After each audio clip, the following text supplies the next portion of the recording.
My name is Harry Kuttner. I'm the Calumet coordinator with the Wetlands Initiative. We're one of the partner organizations within the Little Calumet Conservation Collaborative. Other key members are the Basin Commission, City of Gary, Audubon Great Lakes, the Nature Conservancy of Indiana, Lake County, Indiana Parks and Recreation, and NIPSCO as well. But yeah, so this is our mid-year progress report. So I'll start off. I know for those of you who have seen me talk in front of you before, start off talking about contractor invasive management work. So we haven't spoken to you for about a year, I believe. So last fall, we had our annual round of contractor work, usually targeting Phragmites, which is in August and September. So we had successful rounds of treatment at each site. So at Grant Street Wetland, we treated about 32 acres of Phragmites, I believe. This is a map looking at what we've got planned for August and September of 2023. So we're working using a Marshmaster, which is an amphibious vehicle to spray that Phragmites. So up on the screen, all that red area is the target area. Also, this past winter, we cleared about 2.5 acres of invasive trees and shrubs in the southwest corner at the site. We've been working closely with Steve Barker at NIPSCO to make sure that we're in line with their restoration biodiversity plan across their corridor. And this year we're expanding onto the NIPSCO right away at the northern end of the site. What we saw in 2022 was that the Phragmites population was going way down from past years. So this photo down there, that's basically that brown area is all formerly Phragmites. That photo was taken, I think, in early July. So you can see there's little patches of green coming up in here and there, but overall, big reduction. We're still seeing big reductions in 2023. So our contractor costs are also going down as well, because the cost per acre is going down because it's retreatment rather than like the first heavy lifting and treatment. Moving over to Highland Rookery. So up here, again, the red area is the treatment area. That's across most of the site, which is what we've treated for the past 2 years. But again, it's really going to be sort of spot treatment. And last year, they only ended up treating about 1/3 of that area based on the Phragmites that they were seeing. This year, we're expanding to include another 3.5 acres along Klein Avenue. So that's like a really visual thing. People getting off the highway see all that Phragmites. So we're excited to take a crack at that. And again, yeah, seeing population reductions. No before and after though, huh? I did not include them this year. Yeah, tell us, yeah. We do have some good photos coming up. Over at MLK South Wetland. So this is where the Lake County Parks crew is doing the majority of their day-to-day work in terms of our 3 project areas. That's mostly because it's the most accessible on foot. It's doesn't have a lot of open water, so they can get around across most of that southern half. So this map on the left, real quick, that blue area is an aerial treatment zone. So we did a helicopter aerial application last fall. This year, we're going to be working with a drone application for the very first time, which we're really excited about. The drone gives the contractor the ability to fly a few feet above the target vegetation, which has less of a chance of drift of that herbicide, which we don't want to impact the levee. We don't want to impact any of our good plants on site, and we obviously don't want to impact the surrounding community. So the drone should really reduce those chances of drift. The yellow is terrestrial herbicide, which will basically be a follow-up to the aerial herbicide. Again, we're expanding up on the NIPSCO right-of-way and the area north of the right-of-way. And yeah, at this site, we're still seeing Phragmites reduction. It's not as dramatic as some of our other sites. And one reason for that is that we've had droughts for the past 2 years. So the Phragmites likes those drier conditions. So it's moving into some of those formerly wet areas. Lastly, at MLK South, we have a prescribed burn planned for this fall and winter. Would be maximum extent about 50 acres. So we did a burn. Here's a photo from the burn in 2021. It was really successful. It helps reduce fuel load. It helps,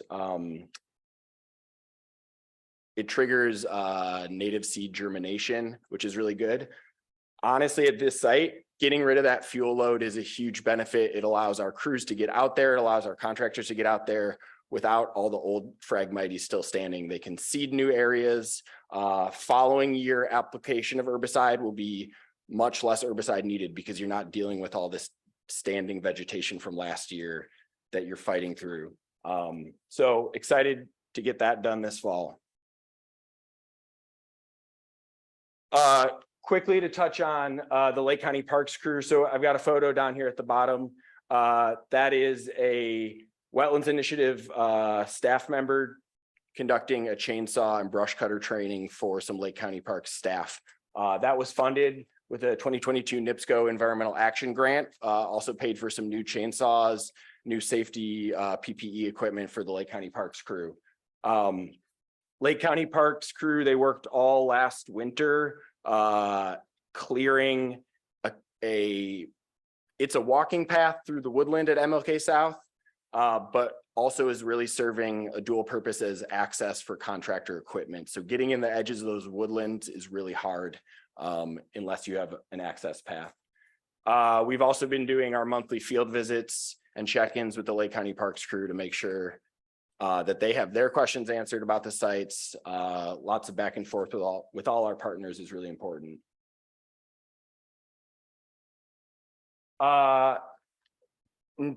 Yeah, some of the good stuff.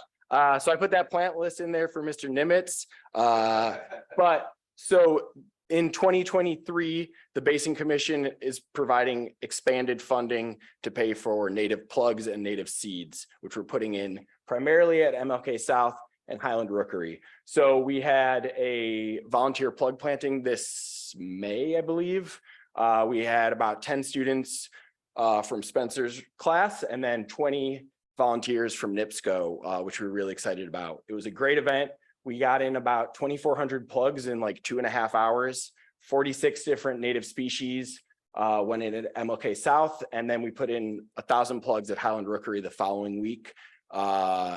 Again, 46 species. And we did that with Lake County Parks crew and TNC field crews. Those plantings are only possible because of all the invasive management work that we've done. We're seeing open areas where there's the ability to put in new plantings that they're going to have a chance of survival and to outcompete some of those invasive species. In addition to all the volunteer and crew work, Audubon has been working on securing some contractors to do another 7,000 plugs at the northern end of MLK South in the wetter areas. We're also planting with the future water control structures in mind. So what I mean by that is we'll have some water control structures in by the end of September, which will allow for higher water levels to be maintained at MLK South and Highland Rookery. So we're planting plants that can survive inundation of 1 or 2 feet, looking into, you know, the future basically. We also will be putting in about $8,000 worth of seed this winter across Highland Rookery and MLK South in targeted areas. Yeah, and here's a photo, not as beautiful as Spencer's, of some really successful, healthy native plantings from contractor plantings that happened in 2021. Lastly, for my part, I just want to touch on the water control structures. I know we've been talking about them for a long time. So we have funding to pay for these through a National Fish and Wildlife Foundation Chi-Cal Rivers grant. That runs out at the end of this year, so we need to get them in. We've been held up for a long time with permitting, but we received a 404 and a 401 to get these structures in. The last permit that we're waiting on is a DNR Division of Water permit, but it's expected any day now. We just signed a proposal with FH Passion last Friday to do the structure construction. I know that Dan has worked with them in the past, I believe. So we'll have the Highland Rookery structure going in mid-August and the MLK South structure going in a couple weeks later. All the construction will be done in the course of 4 weeks. What I do want to point out is that that NIFWIF grant, we had $105,000 budgeted for both structures collectively. That cost estimate was based on estimates from the Army Corps of Engineers. That estimate was provided in probably 2020 or 2021 before inflation and everything started costing a lot more. So the structures are actually going to cost $175,000. So we're $70,000 over budget. We are able to pay for the structures with some leftover invasive management funds that the Basin Commission provided, in part because our contractor costs are going down because of the success of, successive herbicide applications. And then the Wetlands Initiative is covering the other, I think it's about $35,000 with unrestricted funds that we have for Calumet area projects. So not excited that it's over budget, but we are really excited to get them in. It's well worth the money. And, we're hoping to see dramatic changes ecologically with the installation of these structures.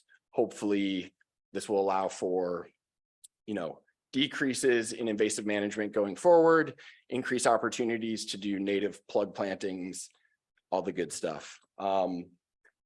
That's all I have to talk about. I'll pass it over to Daniel, but I don't know if there's questions about any of that for now. With the advent of the drone, are you seeing that you can do that quicker now and the treatments quicker?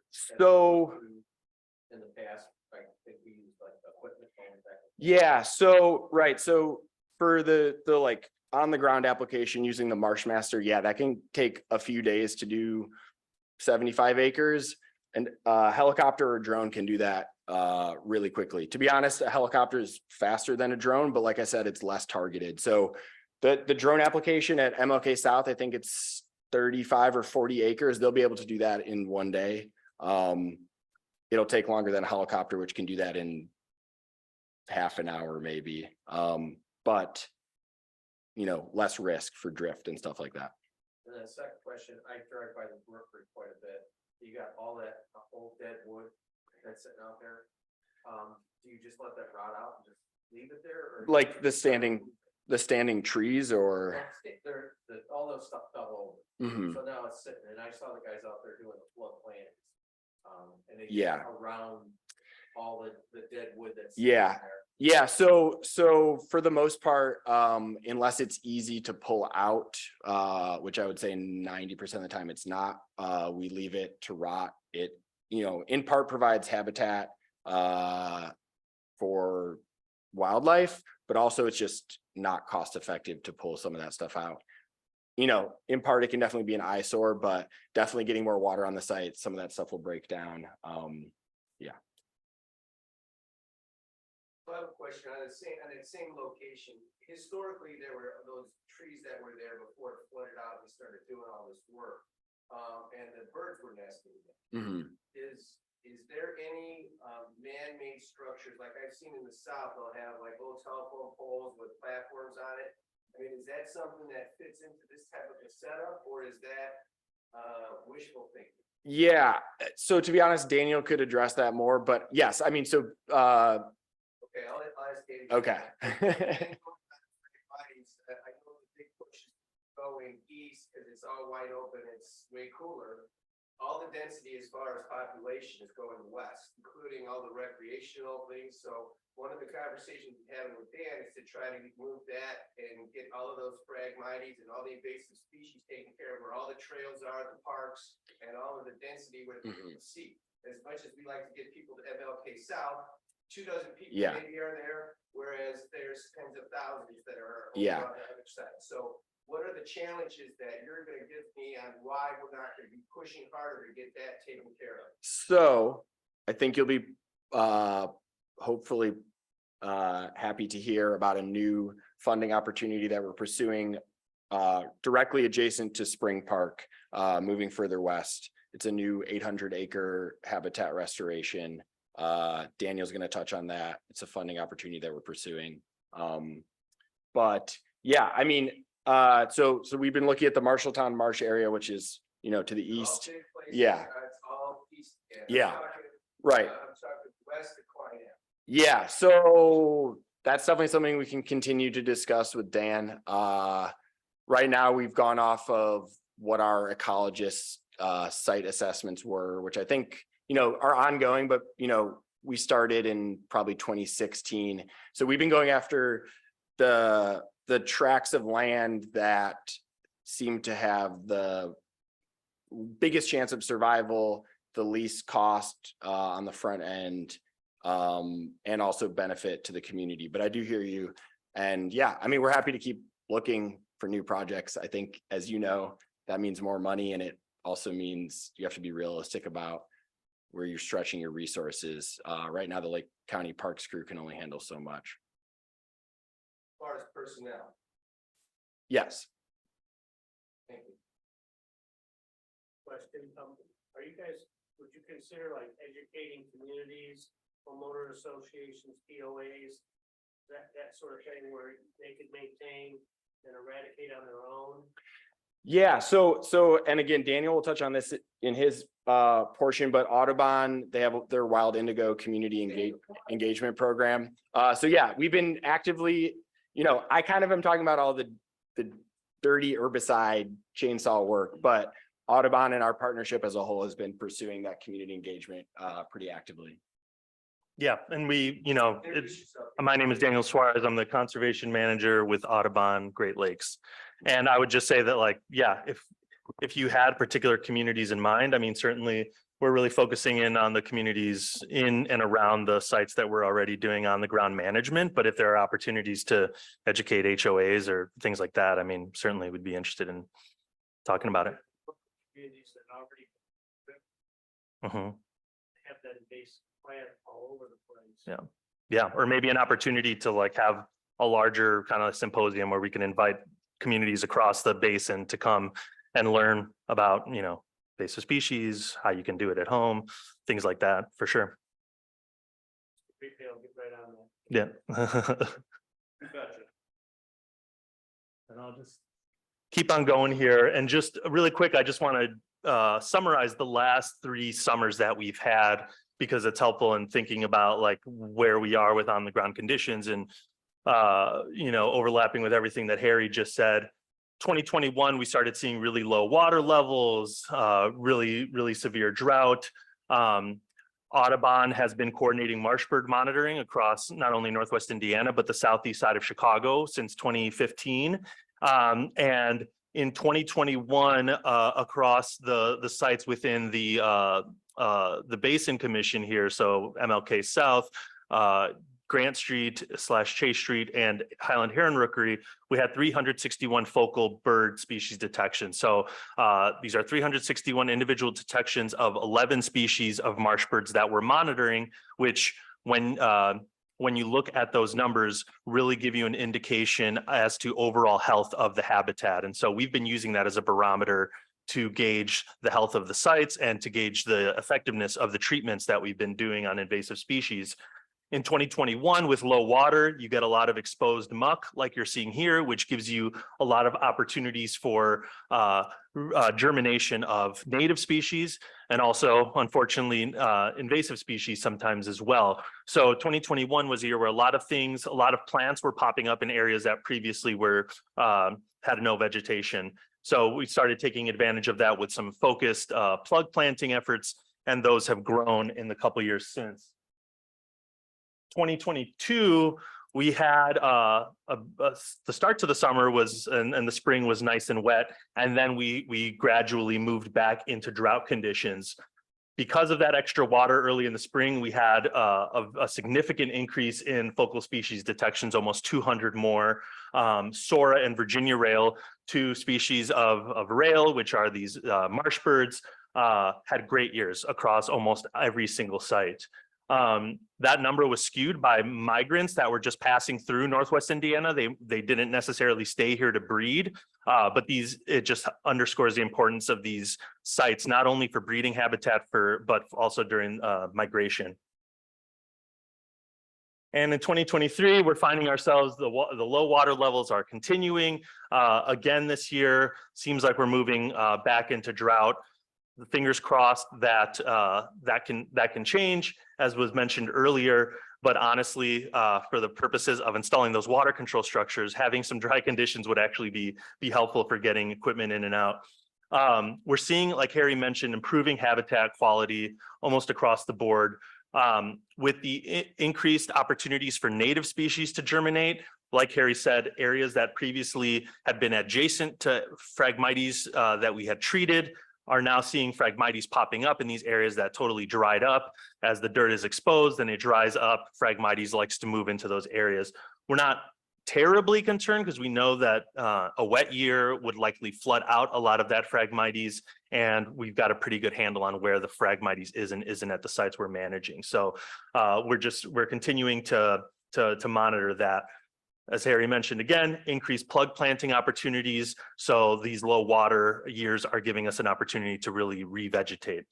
And a lot of the marsh bird monitoring that I did in Northwest Indiana this spring, a lot of cold and windy mornings, which is not conducive to marsh bird monitoring or marsh birds actually calling out. The monitoring just finished for 2023 last Friday. So I don't have those updated numbers quite yet, but I wouldn't be surprised if those numbers were a little bit down from 2022, given those sustained low water levels. I wanted to take us over to the Marshalltown Marsh Hatcher Park complex, where this winter, the Lake County Parks crew really helped kickstart restoration efforts there by clearing some invasive brush and trees that were growing next to the paved trail that you couldn't even really see. This is also really good. I really want to thank the Gary Parks Department. Don Plow with Gary Parks came out to the site visit with us, said, you know, I could bring out a skid steer. We could try to scrape off some of the dirt on top of that paved trail and ease access. That was the really big factor for us. We wanted to allow people to walk on a trail from the parking lot all the way down to Iowa Street, which leads them down to the Levee Trail. And so we're just taking baby steps right now. We've cleared the trail. Contractors were out last week to do initial treatments on reed canary grass and purple loosestrife, and they'll be back again in July, but things are moving in the right direction there. Oh, and of course, I wanted to include a picture of the Lake County Parks crew leader, Emily, standing on top of one of the trees that they fell that was kind of a hazard, leaning over the trail. And just really thank Emily and Judah for all the work that they were doing there this winter. And they took advantage of that chainsaw training opportunity from the Wetlands Initiative, and it really paid off here. On Earth Day, we had a kickoff event at Hatcher Park with our special guest speaker, Representative Reagan Hatcher, who the park is named after her father, the late Mayor Richard Hatcher. And the site was, the event was really focused on having a few speakers to talk about the current situation at Hatcher Park, the current conditions, and where we want to go in the future at Hatcher Park and Marshalltown Marsh. We did a site tour. We saw a lot of really interesting plant communities, native plant communities that were still hanging on, and heard from a lot of residents that were really eager to see something happen with this park again. You can't really see them in this picture, but we spoke to a neighborhood resident who's been coming to the park almost daily for 40 years. And he's got a lot of really interesting ideas as to what worked at the park in the past and what worked in the future. And that'll be important for what I'm going to say a little bit in the future. And then just wanted to point out, we did get some good local coverage of that event.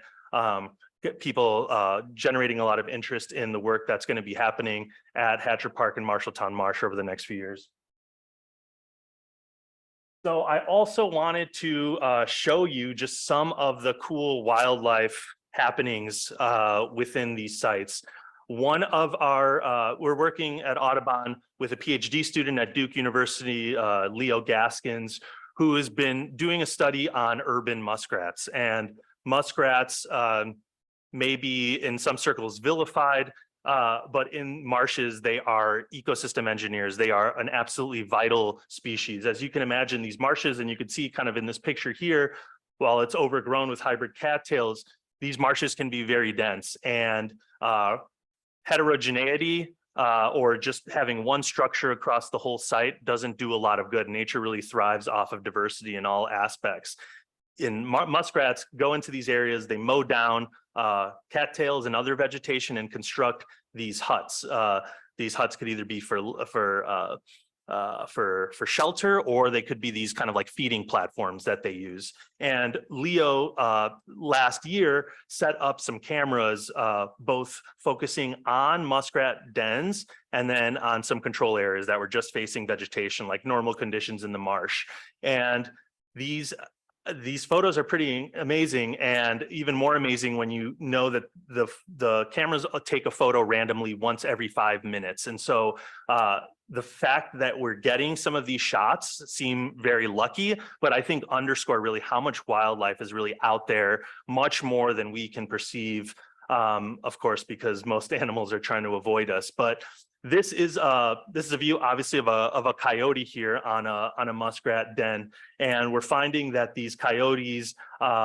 This was a really hot day. This was 95 degrees on May 10th, and you know, some of these encounters here are showing that animals are not only looking for shelter, but they're exploiting the shelter of other animals for their own personal gain. So we didn't get to see exactly what that coyote pulled out, whether it was a muskrat or something else, but it's showing that these muskrat dens are having impacts on species beyond just the muskrats themselves. In the preliminary photos that Leo analyzed last year, he found that there were 976 unique wildlife observations representing several dozen species of birds, mammals, reptiles, amphibians. And in the areas, in the cameras that were focused on non-muskrat dens, less than 50 observations. So a very dramatic difference, 1,000 versus 50, showing that these really are magnets for wildlife and could play an important role in how we think about urban marsh restoration. This photo, Leo became very well trained in identifying species that were really not sticking out and really blending into the background here. But in this photo, there are 3 distinct species, and maybe some of you can spot some of them. I think 2 of them are pretty visible, and then the third is a little bit of a surprise. So there's 3 of them. All the way on the right, we have a muskrat, which is hanging out next to a sora. That's one of the rails that I was talking about, but you could see how well camouflaged it is. And then up in the top left corner, that's a black crowned night heron. So very rare, endangered in most parts of the Calumet region, probably a migratory bird that's foraging here for the day. But really just showing, I mean, this kind of surprised us too, to see the diversity of animals found around the muskrat dens all at the same time, seemingly living peacefully side by side. So now for the exact opposite, just a bunch of words on the screen, but I wanted to talk about some of the grants that we have secured, 2 grants that we secured already in 2023 and 2 more that we're going to be pursuing. But right now there is a lot of federal funding available for conservation efforts, more so than at any time. I know I've only been in the business for about 10 years, but everyone's telling me this is a once in a lifetime opportunity with the money that's coming out of the Infrastructure Reduction Act and I'm sorry, I'm already confusing the acronyms here, but there have been a huge influx of hundreds of millions of dollars for these federal programs. Back in 2022, Audubon applied for a feasibility study with the Great Lakes Commission for Marshalltown Marsh and Hatcher Park. That was unfortunately not successful of a proposal. But late last year, Victoria Wittig from the Urban Waters Partnership alerted us to the fact that the Indiana DNR Coastal Program was looking for project ideas that they could bring to NOAA, National Oceanic and Atmospheric Administration, which administers a lot of federal funding. And we told them we've got a really good project proposal for feasibility study at this site. Would they consider it? And they really were pleased that we had basically already written the entire proposal. And so they endorsed the project. It got bumped up to the Coastal States Organization, which coordinates work across all the Great Lakes. And we were notified early this year that we were going to be awarded funding. Well, I shouldn't say we were awarded funding. The Coastal States Organization receives funding directly through NOAA, and they are working with a contractor, and we all formed this big project team. And what we're going to be doing is doing a 60% engineering and design process at Marshalltown Marsh over the next year or so.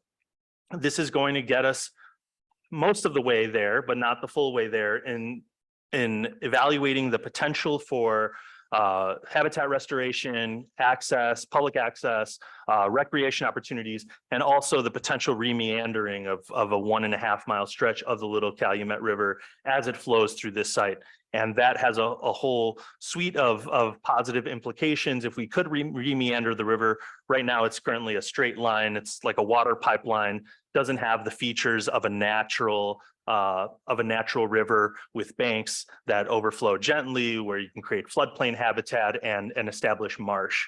And so over the next, by the end of February 2024, we'll be at the 60% engineering and design process. We just had our first meeting last week with the engineers. They're finishing up some forms before they can hit the ground running, but we're coordinating this with NOAA, since NOAA is funding this work and they're funding the project I'm about to talk about next. We've got the federal funders around the table interested in our projects, and they're interested in helping us see these projects through from engineering and design all the way into implementation. And it's probably cut off at the bottom, but this funding source is about $120,000 that will go towards this. The next NOAA funding is that we recently received in April is the Coastal Habitat Restoration and Resilience for Underserved Communities grant. And so this grant will give us the opportunity to work closely with the engineers who are doing the other project on engineering and design. And this will allow us to do community engagement around the project. So we want to hear from residents in Marshalltown and in Greater Gary what they want to see in these projects. You know, certainly not everything may be possible, but it's important to incorporate community residents' feedback into the design tier at an early stage so that they really feel like the park is for them, right? Like we could pump millions and millions of dollars into a restoration, but if the community isn't heard, they might not use the site as much as we intend. And so we're trying to do that through a series of surveys and workshops, and we'll be working with a consultant that we're going to hire to help facilitate some of that. We also carved out $50,000 for restoration at Hatcher Park, so that will help continue that in the meantime while we're doing these engineering design.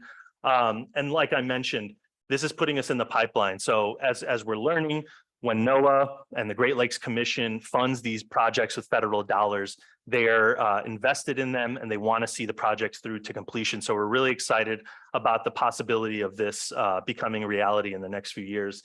And the total award for this project was a little over $300,000. So just to summarize, we've got those two grants totaling just under $500,000 here, secured in 2023. Harry mentioned a grant that they would be applying for. So the Wetlands Initiative is going to be applying for another big national funding pot, the National Coastal Resilience Fund. This would allow us to do everything I basically talked about with engineering and design at Hatcher Park and Marshalltown Marsh would be replicated at the Chase Street complex, which involves the Grant Street wetlands, the Spring Park, and all of those surrounding areas, both north and south of the river. It's almost 800 acres, a pretty unprecedented opportunity here for restoration. So we want to just do some engineering and design, understand what's feasible, what isn't. Anything on the ground that happens over something that large will take years and years to accomplish. but we're going to try to design it so that there are phases that could be little bites that can be taken off. You're working in particular units that might be a little bit easier to establish, and then saving the bigger, more ambitious parts for down the line there, but also featuring a very strong community engagement component as well. That one that's due next week, so we're still tweaking the budget, but that should be anywhere from 250 to 400,000, or sorry, to 300,000 on that proposal. And the other one, I know it's kind of cut off at the bottom here, but Harry mentioned it already. The Chi-Cal NIFWF National Fish and Wildlife Foundation's Chi-Cal Rivers Fund has been a very reliable funder of our work in Northwest Indiana over the years, and we'll be putting in a proposal to help supplement the dollars that the commission grants us with some other funds to help keep that invasive species management work going. So all really exciting work. If we get all of these funds, that's almost $1 million in funding just in 1 year. And certainly the potential to continue growing that is there. We just, like Harry said, we got to keep up. I wish we knew that the feds were planning on releasing so much money, because we might have started hiring more staff a little bit faster. But we're trying to do this in a measured way, and making sure that any acres that we touch, we're maintaining and not letting slip back into what they were. So I think that's my last slide, and happy to take questions. Questions for this young man? Outstanding. Thank you Oh. very much. Not for you yet. Thank you very much. No, let us finish the presentation. Okay. If there's anything during public sector, you can bring up those questions. I'm sure the gentleman will be more than happy to answer those. We'll be here till the end. Yep. So, the question again has to do with regards to the rookery. Oh, yeah. Egrets that Mhm. we Yeah. That's something that I remember just from when I was a kid, that was a basic species. No. That's something that's part of, that will be a part of the program for that particular location. Yeah, so rookeries are tricky because they're a temporary habitat. Every rookery that exists has a lifespan. What you see is, at first you get the desirable species, the egrets out there, and then over time what you see is that the cormorants move in. They're also a native species, so I don't mean to slander them, but they move in, and they effectively, a lot of these rookeries form naturally with trees, and as birds build their nests and they're living up there, their poop effectively over time kills the tree. And so those trees start dying. You know, some of the trees at the rookery might have died from that. Some of them might have died from flooding. But every rookery I've ever seen, at some point, the cormorants take over, and then kind of the egrets move on. And so which is really difficult, because a lot of people come to value those rookeries, and they're upset when they're gone. And so what I will say is that naturally at MLK South along the woodland, there is a new rookery that's kind of forming as we speak. And every year we've seen some more nests and more nests go up. And over time, you know, maybe it's 10 years, maybe it's 20 years, the same thing will happen. The egrets. You have those that are man-made, similar to Yeah. man-made project underwater. You know, why wouldn't a man-made structure that provides that nesting opportunity at least be something worth taking a sniff at? Yeah, no, I mean, We're not doing it over here. Financially, it's over yeah. Well, with the man-made structures, you can build it, but you can't guarantee that the egrets will come. So there's that factor. And if they do come, it's a matter of time before the cormorants take over, and you're left with the same kind of situation. So it's one of those things where it's difficult, because you can't predict where they're going to pop up or how long they're going to last. But certainly it's something that is a draw for the public. People like rookeries. And so, I mean, we're definitely not opposed to talking about, you know, looking at some of those options in the future, but Mother Nature will probably decide. West, that's where all the bike trails, recreational, and a lot of the Yeah. density. Yeah. It's nice to have those types of things, and have a little bit of, and then you can always migrate those people to, you know, MLK. Sure. Yeah. And like Harry said, the sites that we chose at the beginning were chosen based off of a very elaborate model that our scientists built, showing areas where you could restore the most habitat, and habitat that these marsh birds, which are really good indicators of environmental health, will be at. And so some sites that are really heavily wooded, or might be too small, or might be right next to some other development, might not be as attractive to those birds. And so Marsh birds are not the only lens with which we look at these sites, so certainly we can talk about other areas for the future where there's more eyes. It's important to get people to see these restorations because that gives you your best opportunity to educate, and then, you know, and then the money comes. Anything else, gentlemen? All right, let's. Thank you. Getting along. Thank